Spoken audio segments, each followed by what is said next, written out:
The winners of the Car, Truck, and Utility Vehicles of the Year were just announced. Yep, Fox News' Roop Raj is live with one of the judges. Roop, we've heard that the judges from all over the world get to choose this, and what a job it must be.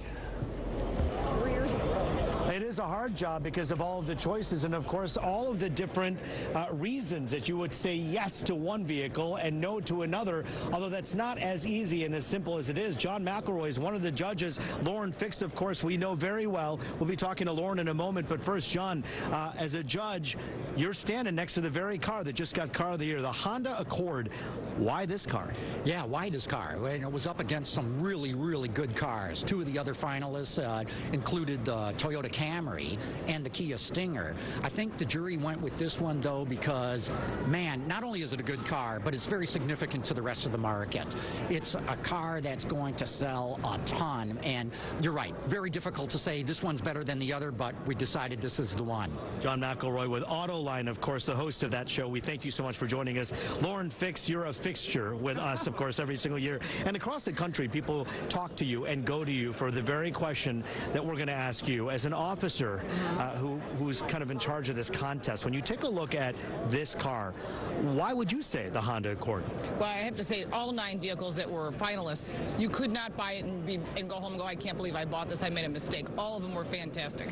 But the Accord really has it all. It's got wireless charging, it's got Apple CarPlay, Android Auto, it has, you know, lumbar, things that people want. We live in our cars and we live connected to our vehicles, and it has the technology and all the safety features are included.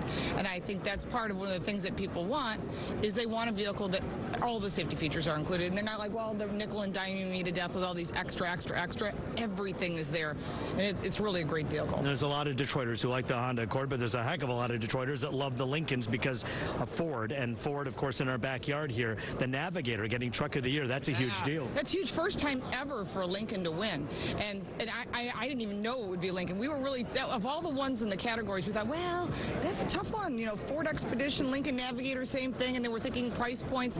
But the Navigator winning, if you haven't seen it, it's beautiful. It has literally everything you can, massaging seats even, so they massage like a human would massage. Big screen for navigation. Every single thing about that vehicle is completely different, and it is really a winner without question. Lauren Fix, good to see you. We'll be talking to you throughout the show. Yes, thank you absolutely. very much.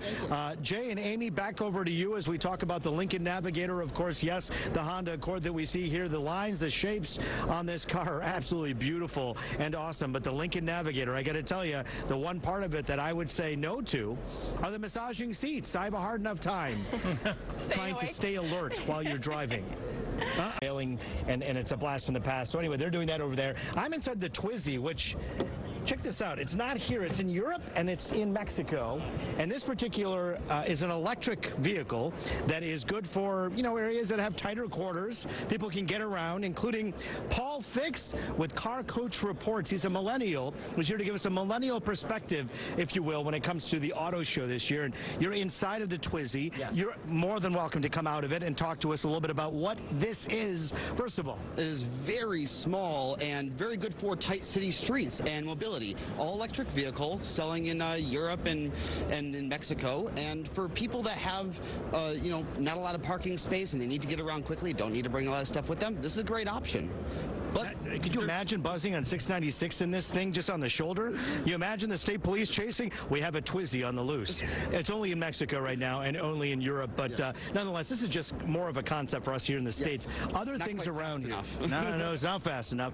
Other things you see around here, as Mike Moore with our second camera kind of takes a scan of the show floor. When you take a look at this year's auto show, what comes to mind for you?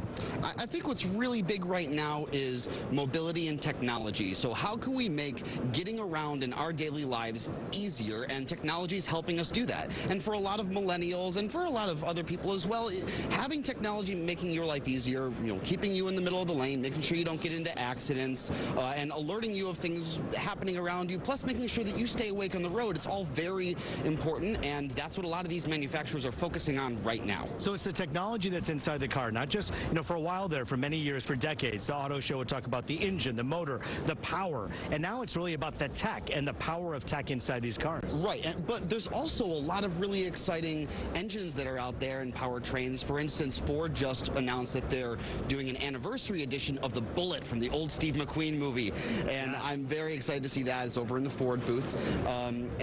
There's also, new vehicles like the Jetta, and they completely redesigned it, and that's more about the driving experience, not just the technology. Although it's a good combination of both.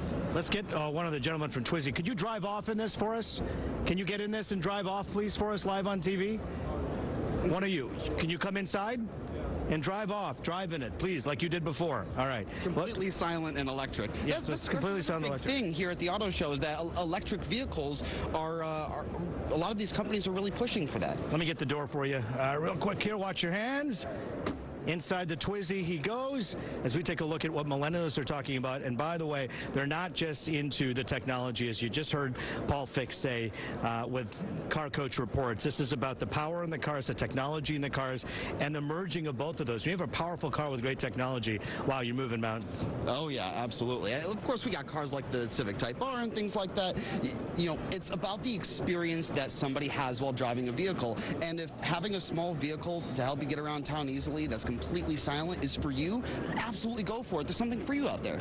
All right, well, there goes the Twizy. It is taking off right now. Be careful. Could be coming to a road near you, but right now it's in Mexico. It's in Europe. Paul Fix with the Car Coach Reports. Good to see you.